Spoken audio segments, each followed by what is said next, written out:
Well, I think American is going to be a real good match for Cam Kelly. Josh Terrell is ranked, I think, 4th in the country, so that's going to be a good match. I think they're pretty good at heavyweight, 197,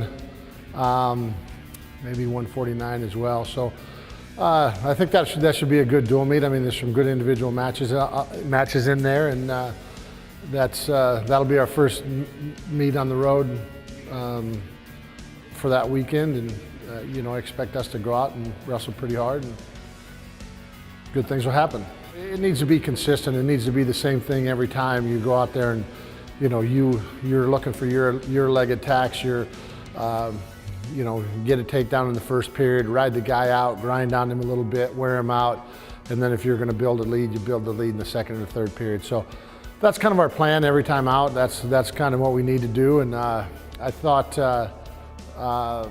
against Old Dominion we were a little bit tentative. I mean, I think that's their kind of MO, to slow you down, don't do a whole heck of a lot, and we maybe fell into their trap a little bit there. So we got to go back out and open it up this weekend. Joe Terry, for instance, I think he's came a long way. He's got a passion for the sport. He obviously is a big, strong kid. He likes to win, hates to lose.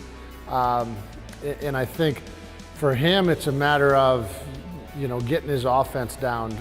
For a while there, he struggled with his shot, and then obviously his wrestling struggled a little bit, but he seems to be hitting his stride right now. I think he's made a lot of gains since the start of the year, and good things are happening for him. I think Mario Guillen, kind of in a little bit of the same boat, started off kind of on fire a little bit at 141, wrestled real well, got hurt, kind of hit a lull, but I think he's back to wrestling pretty good again now. Aaron Naples, I think, has came a long way during the year, and I think Aaron's had a lot of ability since day one, but maybe his nerves, his being young, got to him a little bit, but he's starting to come out of that at the end of the year, and we expect big things out of him. I see guys fight through every position, okay?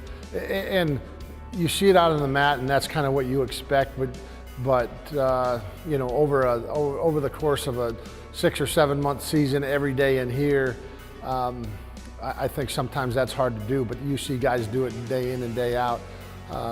You see guys put in a huge amount of work to get better day in and day out. And right now, I think this is kind of the time of the year that it's a grind. For me, I've been around wrestling a long time, and I don't even like this time of year. I love it from the standpoint of, hey, the tournaments and all the important stuff's coming up. I hate it from the standpoint of, you still got a couple duels left, we still have to train, and it seems like it takes so long to get to the end of the year, because that's the part you really want. The start of the year, you're not looking at it, it's a long ways away. Christmas time, January, it's still a long ways away. Now all of a sudden it's February. Man, it's pretty close. I wish I'd hurry up and get here. And I think that's just a tough part of the year for everybody.